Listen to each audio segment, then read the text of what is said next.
வணக்கம் மக்களே, சற்று முன் கிடைத்த தகவல் ஒன்றை பார்க்க போகிறோம். அதாவது மனசாட்சியே இல்லாத நிறுவனம் என்எல்சி பேரவையில் கொந்தளித்த சௌமியா அன்புமணி திடீர் தகவல். இந்த ஒரு தகவலை பற்றி தான் நாம் பார்க்க போகிறோம். தகவலை பார்ப்பதற்கு முன்னதாக நீங்கள் நம்மளுடைய சேனலுக்கு புதிய பார்வையாளர்களாக இருந்தீர்கள் என்றால் மறக்காமல் நம்மளுடைய சேனலை சப்ஸ்கிரைப் செய்து வைத்துக் கொள்ளுங்கள் மக்களே.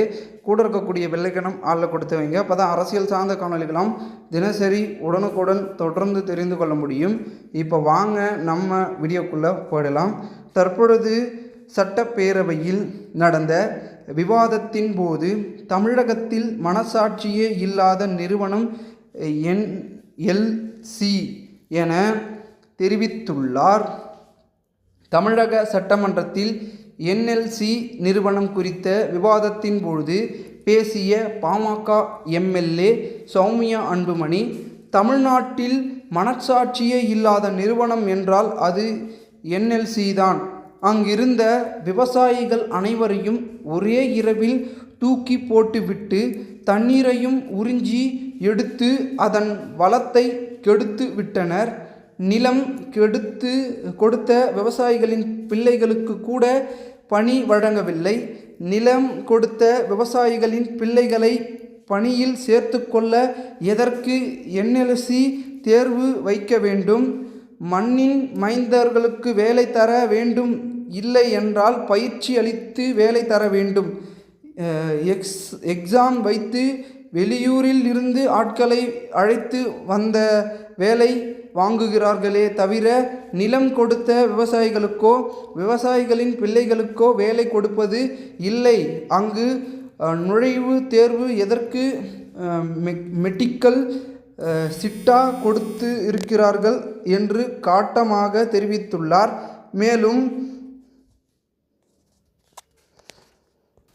அவர் பேசுகையில், என்எல்சி கொடுக்கின்ற தகவல்கள் எல்லாமே உண்மைக்கு புறம்பான தகவல்கள் தான். விவசாயிகளுக்கான அவர்கள் எதுவும் செய்ததில்லை. அவர்கள் சிஎஸ்ஆர் நிதி எவ்வளவு செலவு செய்திருக்கிறார்கள் என்றும் பாருங்கள். அதற்கு ஒரு கணக்கு கொடுப்பார்கள்.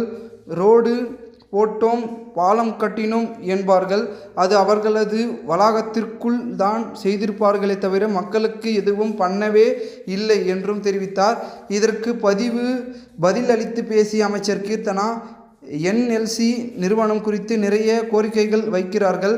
இதுவரை சிஎஸ்ஆர் நிதி ஒதுக்காமல் அவர்களில் நிறைய பிரச்சனை செய்திருக்கலாம். ஆனால் விவசாயிகள் பாதிக்கப்பட்டிருக்கலாம். ஆனால் விவசாயிகளுக்கு எப்பொழுதும் தேவைக்கு அரசு துணை நிற்கும். என்எல்சி விவகாரத்தில் உரிய நடவடிக்கை எடுக்கப்படும். ஆட்சிக்கு வந்து 3 மாதங்கள் தான் ஆகிறது. கமிட்டி அமைத்திருக்கிறோம். முத்தரப்பு பேச்சுவார்த்தையும் நடத்தி வருகிறது.